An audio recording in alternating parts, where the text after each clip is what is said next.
গতি আর সুইংয়ে ব্যাটারদের স্টাম্প ওড়ানো যার নেশা, সেই জাসপ্রীত বুমরা এবার মাঠ মাতালেন চতুর অধিনায়কত্বে।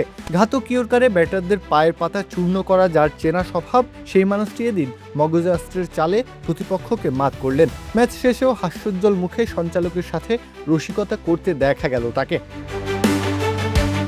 নিয়মিত অধিনায়ক হার্দিক পান্ডিয়া এবং সূর্যকুমার যাদবের অনুপস্থিতিতে মুম্বাইয়ের ভাগ্যচক্রের চাবিকাঠি তুলে দেওয়া হয়েছিল বুমরার হাতে। আর নেতৃত্বের অভিষেকেই বাজিমাত। পাঞ্জাবকে 6 উইকেটে হারিয়ে বুমরা প্রমাণ করলেন বলের সুইংয়ের মতো মগজাস্ত্রের চালেও তিনি সিদ্ধহস্ত।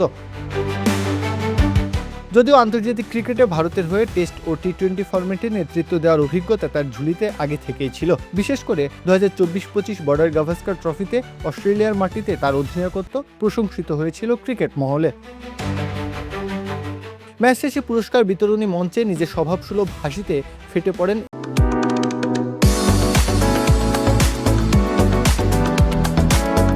এই গতি দানব। হাসতে হাসতেই ছুড়ে দিলেন এক চিমটি রসিকতা। তিনি বলেন, টেস্টের ক্যাপ্টেন্সি করেছি, টি-20তেও নেতৃত্ব দিয়েছি, এখন কেবল ওয়ানডে ক্রিকেটটাই বাকি আছে। তবে অদূর ভবিষ্যতে এমনটা ঘটবে বলে আমার মনে হয় না। প্লে অফের লড়াই থেকে মুম্বাই ছিটকে গেলেও এদিনের ম্যাচে তাদের লড়াকু মানসিকতা ছিল চোখে পড়ার মতো। তিলক ভার্মার বিধ্বংসী অর্ধশতরান এবং রায়ান রিকেলটনের ঝড়ো ইনিংস মুম্বাইয়ের জয়ের ভিত গড়ে দেয়। ধর্মশালার পিচে বোলারদের শৃঙ্খলা নিয়েও সন্তোষ প্রকাশ করেছেন বুমরা।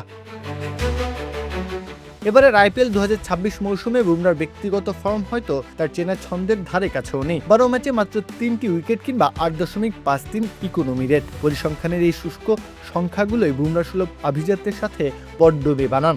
8টি ম্যাচে উইকেটবিহীন থাকার যে তিক্ততা তার সঙ্গী হয়েছে, অধিনায়কত্বের এই জয় যেন তাতে এক পশলা স্বস্তির বৃষ্টির মতো কাজ করল।